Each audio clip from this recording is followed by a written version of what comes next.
He had everything: wealth, power, privacy. But when a billionaire's credit card is mysteriously declined at a crowded mall, humiliation threatens to expose him until a 5-year-old girl steps forward and says, "I want to pay for him."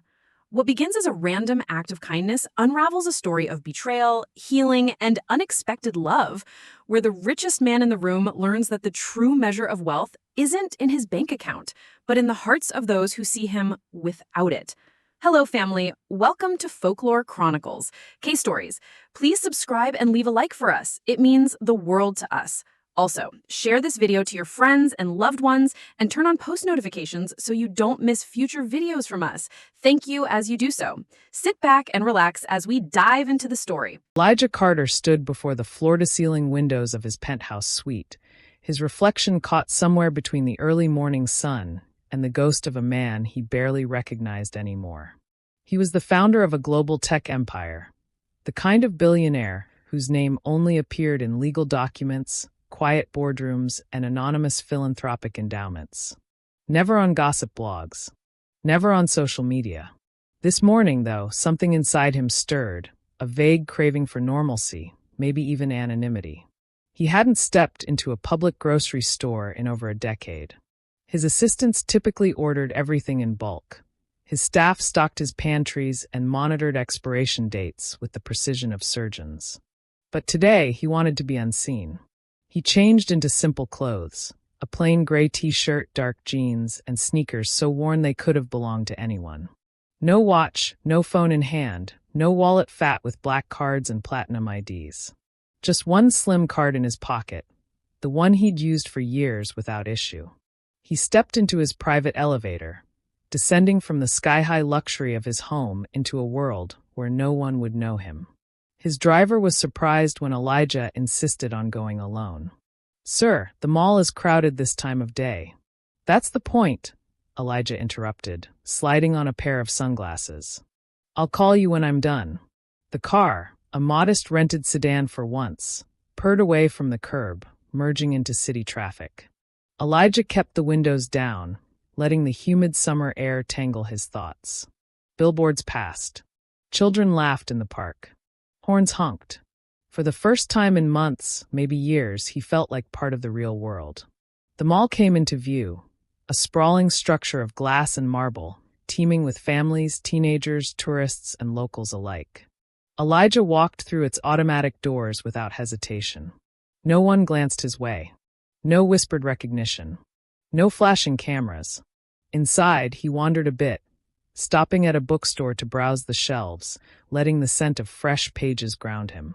He picked up a children's book on impulse, smiling to himself. Zoe, the girl's name on the cover read. He thought nothing of it. Eventually, he entered the grocery section of the upscale department store. It was clean, modern, and filled with everything from imported teas to exotic fruits. Elijah took his time, examining labels, comparing brands. It felt good to not be in a rush.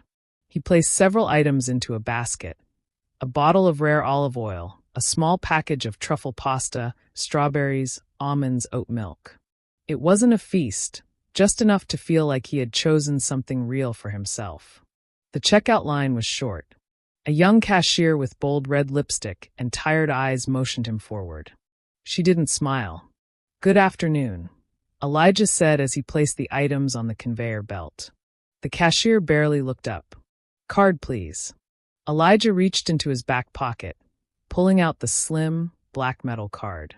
He handed it over with the quiet confidence of someone who had never had a transaction declined in his life. She inserted it into the machine.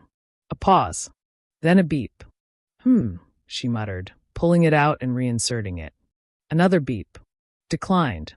Elijah raised an eyebrow, surprised. "Try it again." She rolled her eyes and did. Declined. Now heads were turning. A mother with a toddler in her cart glanced over. 2 teenage boys behind him started snickering. The cashier let out a dry laugh, finally looking Elijah in the eye. "You must be a proud broke person." Her words hit with the weight of a slap. Not because they hurt, but because of the absurdity of it all. If only she knew. Elijah opened his mouth to explain. To protest. But something stopped him. He felt suddenly hollow, like he was watching the scene from a distance. The card? It had never failed. Not once. He hadn't changed his accounts. He hadn't lost it. So what the hell was going on? Before he could figure it out, a soft voice behind him cut through the tension. "I want to pay for him." He turned, stunned. There, standing barely waist-high, was a little girl holding out a colorful card.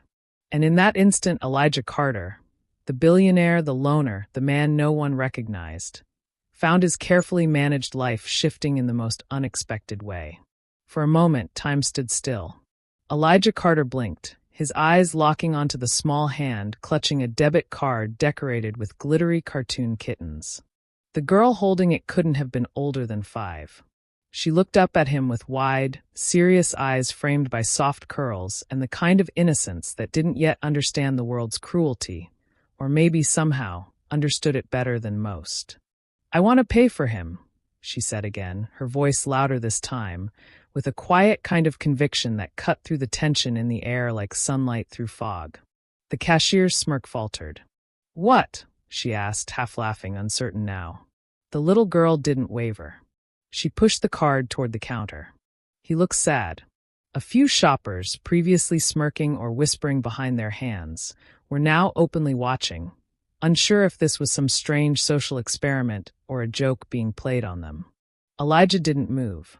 He looked down at the girl, something like disbelief softening the stern lines of his face. Behind her, a woman came rushing forward, her heels clicking quickly on the polished floor. She was tall, graceful even in a rush, with hair tied into a low bun and a concern that etched her features deeply. "Zoe," she said gently but firmly, kneeling beside the girl. "What are you doing, sweetheart?" The little girl, Zoe, turned to her mother with calm certainty. "He needs help. He looks like no one helps him." Her mother glanced up at Elijah, and their eyes met. For a second, something passed between them. Recognition not of faces, but of the kind of weariness that's hard to hide. Her expression softened. She stood. "I'm sorry," she said quickly, her voice cultured, controlled. "She has a strong sense of justice, I suppose." Elijah managed a faint smile. "She's braver than most adults I know." The cashier, looking more awkward by the second, folded her arms. "So, what, are we doing this or not?" The woman hesitated. Elijah stepped forward. "No, really, this isn't necessary. I'll figure it out." "Aye." But the mother, now with a strange glint of amusement in her eyes, looked at her daughter. "You want to help him that much?" Zoe nodded solemnly. With a sigh and a soft smile, the woman turned back to the cashier. "Fine. She's allowed. Go ahead and run it." The cashier looked between them, clearly unsure if she was being pranked on camera, then reluctantly took the child's card and ran it through the reader. Approved. A beep confirmed the transaction. A receipt printed. The tension snapped like a frayed wire. The snickering boys behind Elijah were suddenly quiet. A woman in line whispered, "Did that really just happen?" And the cashier? She was staring at the receipt like it had insulted her personally. Elijah picked up the bag of groceries in silence. He looked down at Zoe again. "Thank you," he said, every syllable genuine. "You're welcome," she said sweetly, then whispered, "Don't be sad." Her mother was already leading her away, and Elijah didn't stop them. Not yet. He lingered, standing still amid the hushed murmurs and confused expressions of the customers around him. The billionaire who'd been accused of being a proud broke person had just been rescued by a 5-year-old girl with a cartoon card. It wasn't the money that shook him. It was how it felt being helped. He took a deep breath, walked slowly toward the mall exit, and leaned against the wall just outside the automatic doors. The bag in his hand was heavier now, not with groceries, but with emotion. He waited, eyes scanning the exit, not sure what he would say next, but knowing he had to say something. This wasn't over. Not yet.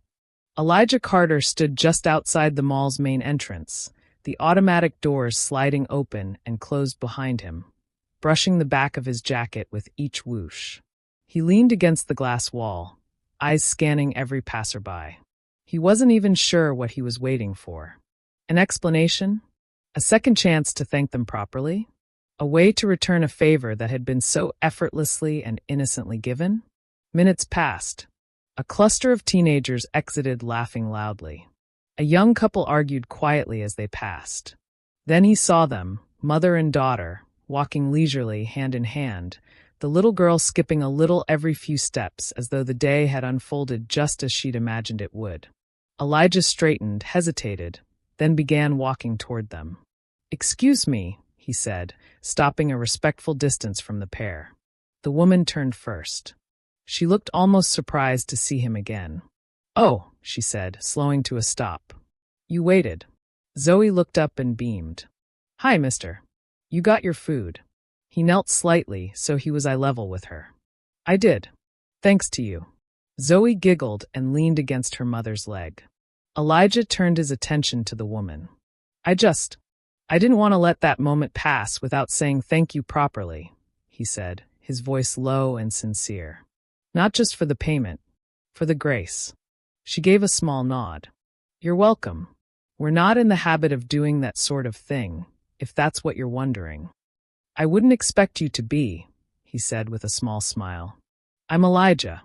She hesitated a beat, then returned the smile. "Alina. And you've already met Zoe." Zoe offered him a toothy grin and waved with her whole arm. "She's very brave," Elijah said. "She's very honest," Alina corrected, glancing down at her daughter with a complicated look, pride, maybe, and something else that hinted at fatigue. "I can see that," Elijah replied. Most people would have walked away. Alina tilted her head, studying him more closely now. Most people wouldn't have waited outside to say thank you. Elijah chuckled. Fair enough. There was a beat of silence between them, not awkward but thoughtful. The mall's parking lot shimmered under the afternoon sun behind them. Somewhere nearby, a toddler was screaming. But here, in this strange pocket of connection, Elijah felt oddly grounded. "Can I at least reimburse you?" he asked gently. "Or replace the card balance?" "No need," Alina said quickly. It wasn't about the money. Zoe tugged on her mother's hand. "We're going to get ice cream now." Elijah smiled at that. "Mind if I join you?" "My treat this time, if your card will let me," he added with a mock-serious glance at Zoe. Zoe burst into laughter. "Okay." Alina hesitated. She didn't know who this man really was, not yet. He seemed kind, well-mannered, a little too poised for someone who had a card declined. But there was something genuine in his tone, something unforced in his presence. She finally nodded. "All right, but only if you let her pick your flavor." "I accept the risk," Elijah said, falling into step beside them. As they walked toward the food court, Zoe began chattering about all the flavors she loved: mango, cotton candy, chocolate swirl. Elijah listened, smiling, occasionally throwing a glance at Alina, who remained quiet but not distant. It was strange. He'd entered the mall that day expecting nothing but a routine grocery run. Instead, he found himself walking beside two strangers who had shown him a level of kindness that money could never buy. And for the first time in a long time, he didn't feel like Elijah Carter, the billionaire. He just felt like a man who'd been seen.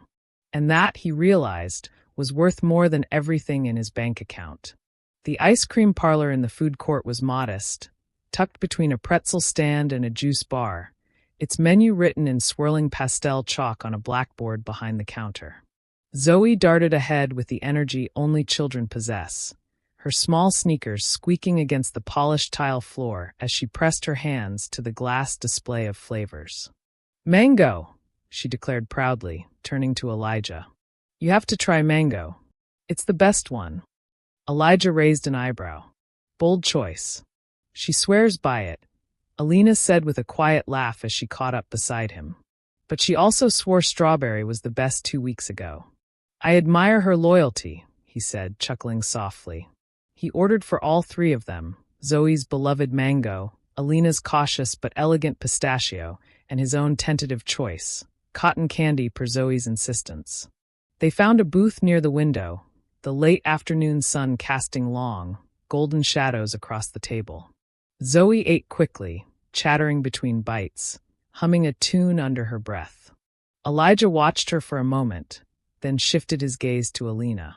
She stirred her ice cream with the small plastic spoon, quiet but present. There was a calm to her, but it was the kind of calm that came from holding too much together for too long. "You handled that moment at the store with a lot of grace," Elijah said gently. She looked up, surprised. "The cashier?" He nodded. "I've learned not to react too strongly to people like that," she said. "They either feel small and want to make others feel the same, or they're just tired of their own story." "That's generous." She gave a soft smile. "Not really. Just experience." Elijah paused for a moment, then asked, "If you don't mind me saying, you seem like you've had your share of hard days." She took a breath, looked out the window as if choosing her words, and then turned back to him. "We all carry something, don't we?" "We do," he agreed, his voice quiet. "Some just hide it better." Alina studied him then, not just politely but truly. She was starting to suspect there was more to this man than the simple clothes and sheepish smile. He had an ease about him, but it felt constructed, like he was used to being careful. "Are you always this observant with strangers?" she asked, lifting an eyebrow. "Only the ones who buy my groceries," he said with a wry smile. That made her laugh. Not a forced one. A real, small laugh that loosened something in her shoulders. Zoe, having finished her cone, climbed onto the bench beside her mother, nestling into her side. Her eyelids drooped a little, full from sugar and comfort. Alina gently brushed a strand of hair from her daughter's forehead, instinctively protective. "Do you mind if I ask?" Elijah ventured. "You mentioned earlier that she has a strong sense of justice. That kind of empathy, it doesn't come from nowhere." Alina looked down at Zoe, her expression softening. "She's been through a lot," she said quietly. "More than a 5-year-old should have to understand." There was a pause. Elijah didn't speak. He let the silence hold space for her, and when she continued, her voice was steady but filled with weight. "Her father and I are divorcing," she said. "He's a powerful man. Successful. Smart. But also cold. Controlling. The marriage ended long before the papers were filed." "I'm sorry," Elijah said genuinely. "Don't be. It was overdue. But the process has been complicated." She glanced down. "He doesn't want to let go of what he thinks he owns." Which apparently included us. Elijah clenched his jaw slightly but said nothing. "I left the big house," she continued. "Took Zoe with me. I didn't want her growing up thinking love looked like silence and money. That's not an easy decision." "No," she said, meeting his eyes. "But the right one rarely is." Zoe stirred, muttering something about cartoons in her sleep. Alina brushed her fingers across her daughter's cheek, and Elijah found himself watching the gesture with a quiet kind of awe. There was a strength to this woman that went beyond resilience. It was tenderness forged in fire. "I hope this doesn't sound strange," Elijah said after a moment. "But you and Zoe, you remind me of something I forgot existed." Alina tilted her head. "What's that?" "People who do good not because they want to be seen, but because they can't imagine doing otherwise." Alina didn't reply right away. Then she said, "I think most people are good. But not everyone remembers how to act like it." Their eyes held for a moment longer, and something unspoken passed between them again, something delicate but real. The sun was beginning to dip, casting an orange hue over the world outside. Elijah glanced at the time, but didn't rush. "Would it be all right," he asked carefully, "if I saw you both again? Maybe take you out for dinner sometime, someplace with fewer broken card machines." Alina smiled. It was cautious, but not closed. "We'll see," she said. "Zoe's the one you have to win over." Zoe murmured in her sleep, "Mango forever." Elijah grinned. "I think I'm already halfway there." Elijah stepped into his apartment as the evening city lights painted the floor in shades of gold and gray. He set the grocery bag down on the marble countertop, still thinking about Zoe's tiny voice and her mother's steady eyes. Something had shifted in him, yes, but a gnawing question lingered at the edge of all that warmth. Why had his card declined? It wasn't possible.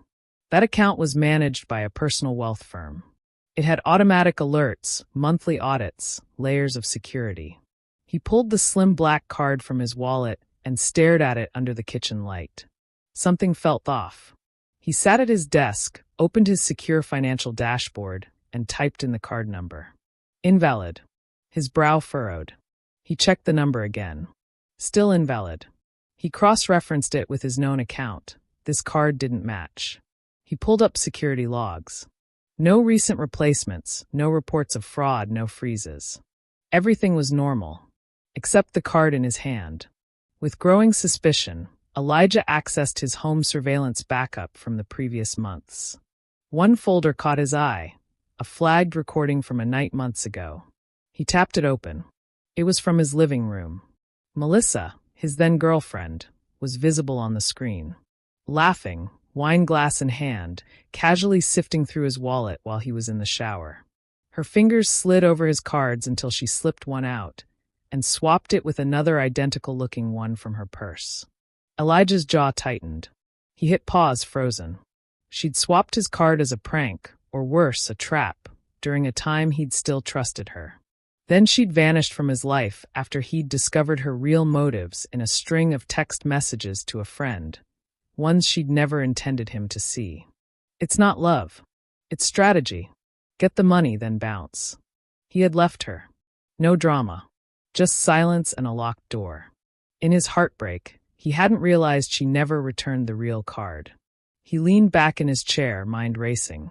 Not with anger, but with a sense of how cruelly poetic it all was. A card meant to symbolize endless access had been used to humiliate him. And yet, had it not happened, had that exact card failed in that exact moment, he would never have met Zoe. Or Alina. Or begun this strange, beautiful detour from his carefully constructed life. He could feel the bitterness rising, but he didn't let it take root. Not this time. Instead, he picked up the phone, called his finance team, and calmly requested a new card, new account number, and a full audit. No questions. Just start fresh. And when he ended the call, he tossed the fake card into the trash and walked to the window. The city stretched out beneath him, vast and glittering. Let her have the game. He had something real now. Dinner the following week was modest, intentional. Not in a Michelin-starred rooftop restaurant or behind the velvet rope of an exclusive club. Elijah chose a quiet Mediterranean bistro tucked into a side street lined with ivy-covered brick walls. It was the kind of place you had to stumble upon or be brought to by someone who knew the city by heart. No paparazzi. No luxury. Just a warm light, wooden tables, and the smell of garlic, lemon, and good olive oil in the air. He arrived early, uncharacteristically nervous. He'd faced hostile boardrooms, government officials, merger deals worth more than entire economies. But none of that required him to be vulnerable. Here, sitting in a booth with a single flickering candle, Elijah wasn't the billionaire anymore. He was just a man hoping he hadn't imagined the connection they shared in that mall. Hoping she felt it, too.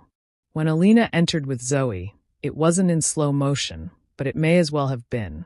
She wore a simple navy dress, a leather bag slung over her shoulder, hair falling in soft waves now. She wasn't trying to impress anyone. She didn't have to. Zoe, walking beside her in a floral skirt and sparkly sneakers, waved excitedly when she spotted him.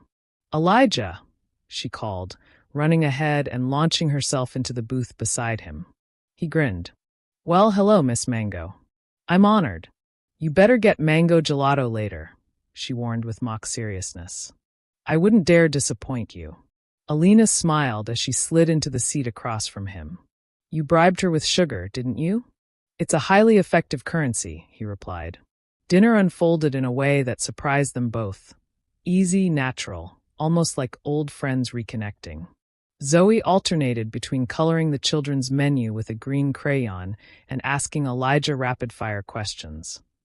"What's your favorite animal? Do you like clouds? Can you do a cartwheel? I like foxes. I love clouds. And no, I cannot cartwheel, but I'm very good at pretending." Alina watched the exchange quietly, something unreadable in her expression.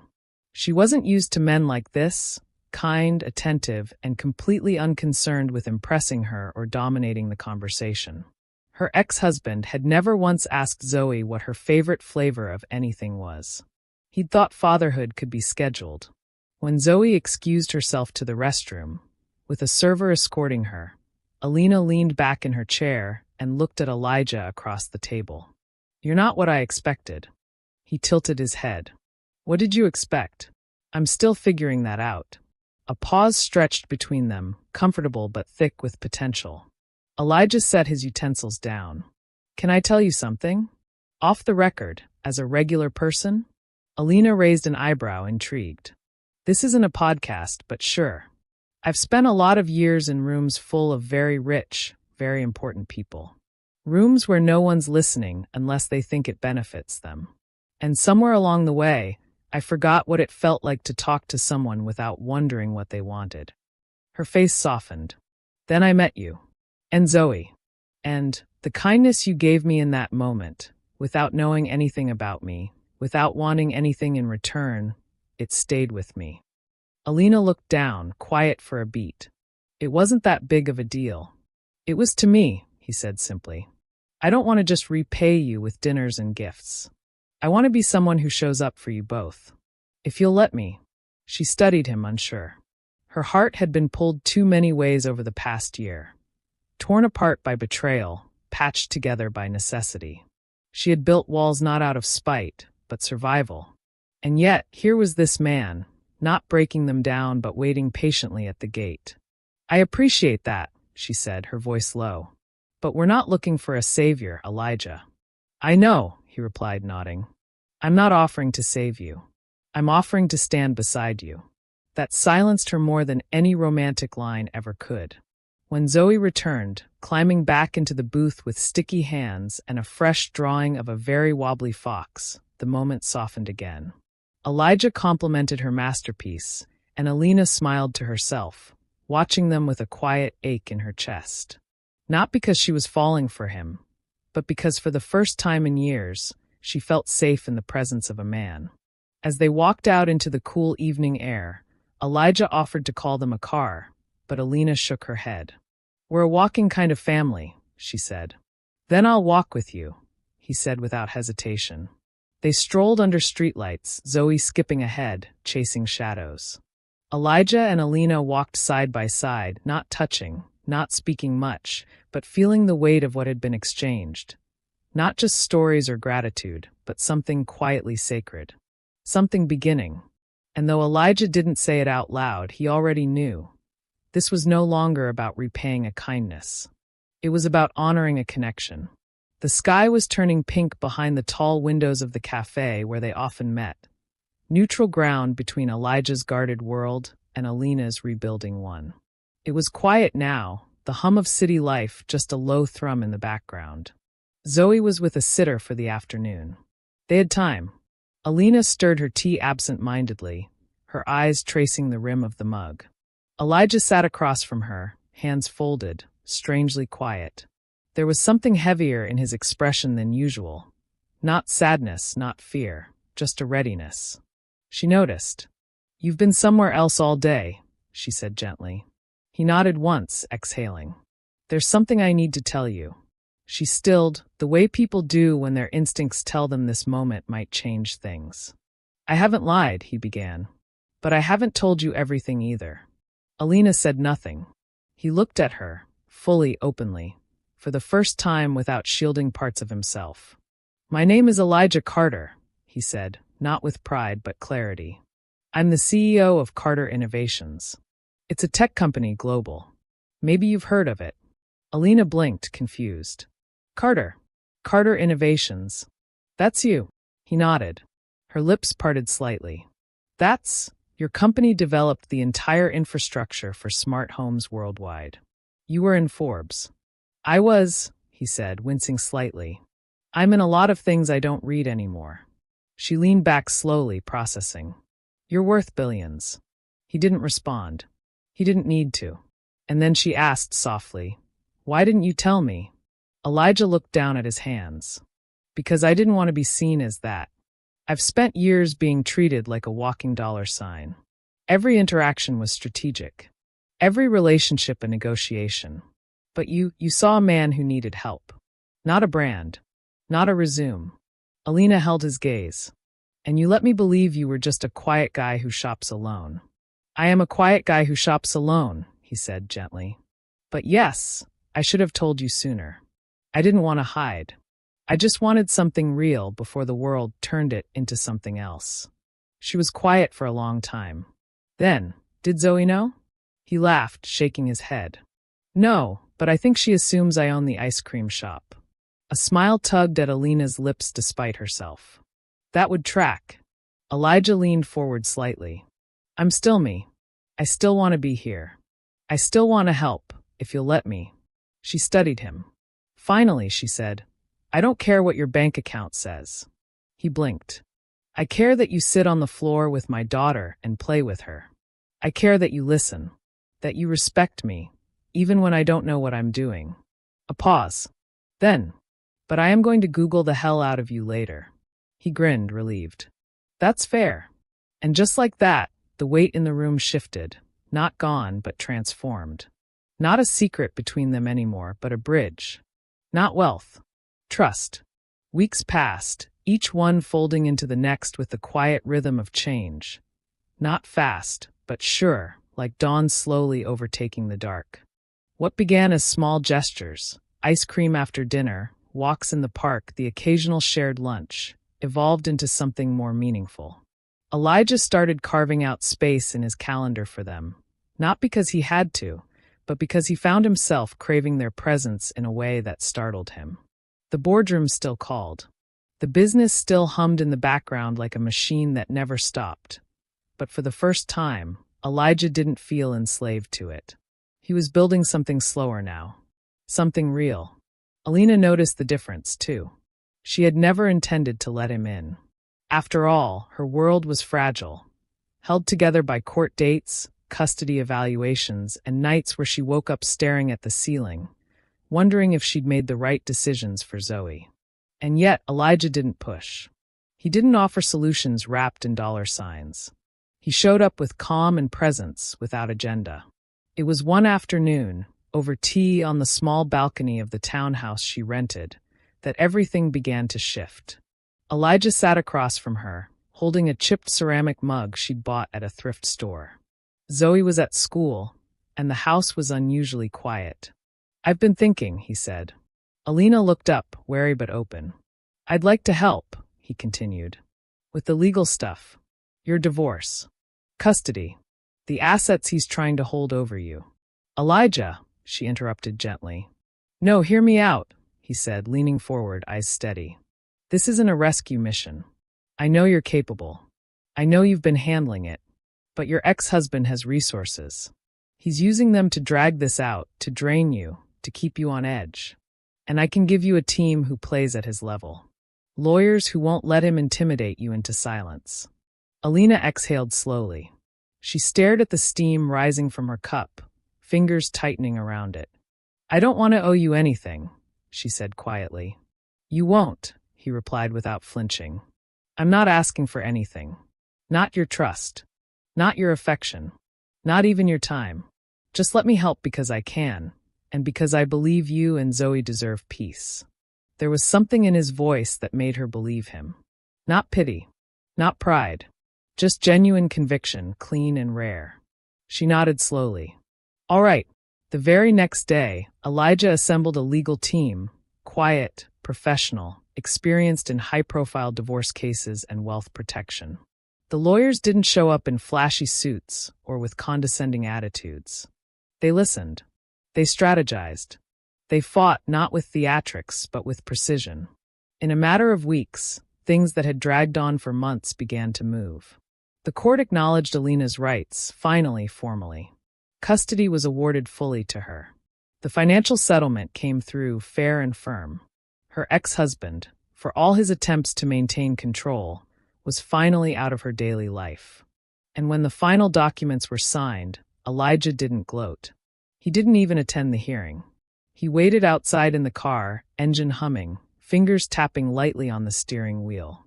When Alina walked out, envelope in hand, she didn't say anything right away. She simply got in beside him, closed the door, and looked straight ahead. Then quietly she said, It's over. Elijah nodded. You're free. A pause. Her hands trembled slightly in her lap, and without thinking, she placed one on his. I'm tired, she whispered. I know, he said, squeezing her fingers gently. You don't have to be strong right now. She turned to him, and for the first time since he'd met her, she cried. Not with sobs, but in silent, steady tears that carved through months of tension. Elijah didn't offer words. He didn't try to fix it. He just held her hand and let her feel what she hadn't allowed herself to feel. Later that evening, Zoe danced around their small kitchen, unaware of the finality of what had happened, but sensing the shift in the air. Mommy's smiling again, she sang, spinning in circles. Alina laughed softly. It was lighter now, real laughter, not the careful kind she used to shield her daughter from worry. And when Elijah joined them for dinner, he found himself at the table with a family that didn't know yet they were becoming his. Over time, the boundaries between their lives blurred, not in haste, but in quiet, deliberate ways. Elijah began spending more evenings with them. He read Zoe bedtime stories. He helped with dishes. He fixed the leaky faucet without calling anyone.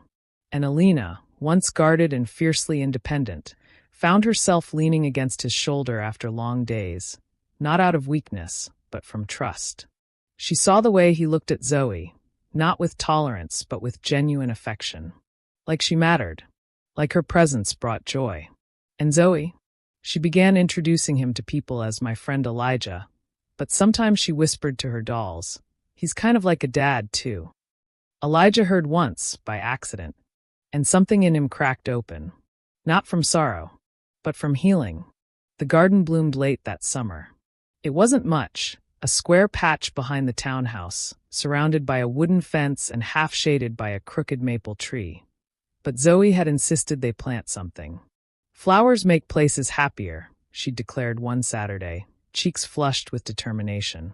So Elijah had knelt in the dirt beside her, trading his usual tailored shirts for rolled-up sleeves and muddy knees. Alina had watched from the steps, sipping iced tea, smiling at the two of them. They planted lavender and marigolds, scattered some seeds Zoe couldn't pronounce, and left space for tomatoes they might never grow. Now, weeks later, everything was alive. The petals were bright, full of color and scent. Bees hummed softly. Zoe had even made a tiny sign that read Zoe's Hope Garden, painted in wobbly pink letters and nailed into the soil. Elijah stood out there one evening, watering the plants while Zoe chased butterflies barefoot in the grass. Alina leaned against the doorframe, arms crossed, her eyes following him as he bent to untangle a vine from the fence. The light caught in his hair, turning the edges gold. There was peace in his movements, a stillness she hadn't seen in him before. Hey, she called gently. He turned, squinting at her in the fading light. Hey, come in. Dinner's almost ready. He smiled, shook water off his hands, and followed her inside. They ate together, nothing fancy. Just grilled chicken, roasted potatoes, and a salad Zoe had helped toss, which mostly meant she'd eaten the croutons before they reached the bowl. There was laughter. No tension. No past looming overhead. Just a table, 3 people, and the warmth of something deeply whole. After dinner, Alina put Zoe to bed. Elijah stayed behind, clearing plates, wiping the counters, humming under his breath. By the time Alina returned, he was sitting on the couch, a book open in his lap but unread. She sat beside him, folding her legs underneath her. For a long time they said nothing. Then softly she spoke. She asked me today if she could call you Dad. Elijah's breath caught. He closed the book and turned to face her. I told her not yet, Alina continued, because I didn't want to confuse her. Or you. I didn't know if that was too much. Elijah shook his head slowly. It's not too much. Alina's voice dropped to almost a whisper. She loves you. His throat tightened. I love her, he said. And I love you. Alina didn't flinch. She didn't blink. She just looked at him. Really looked, and finally said what she hadn't let herself say until now. I love you too. No thunder. No dramatic music. Just silence and the kind of understanding that doesn't need embellishment. He reached for her hand, and she let him hold it. It had been months since that day at the mall. Months since a little girl offered him help without knowing who he was, or what he had. Back then, he had thought he was the one being rescued. A billionaire brought low, saved by the simple kindness of a child. But now, sitting on a worn couch beside a woman who never asked for anything but gave everything anyway, he understood the truth. They had saved each other. Not with wealth, not with pity, but with the quiet power of presence, of choosing one another day after day. Eventually, Zoe came padding down the hallway, rubbing her eyes, a stuffed elephant under one arm. Elijah. He turned. Yeah, sweet pea? She climbed into his lap without hesitation. Can we be a real family now? She mumbled sleepily. Alina reached over and tucked a strand of hair behind Zoe's ear. Yes, Elijah said, kissing the top of her head. We already are. That night, under a soft summer breeze and a sky full of stars, a family that had never been planned, but had been deeply hoped for, became real. Not by name, not by blood, but by love. And that was more than enough.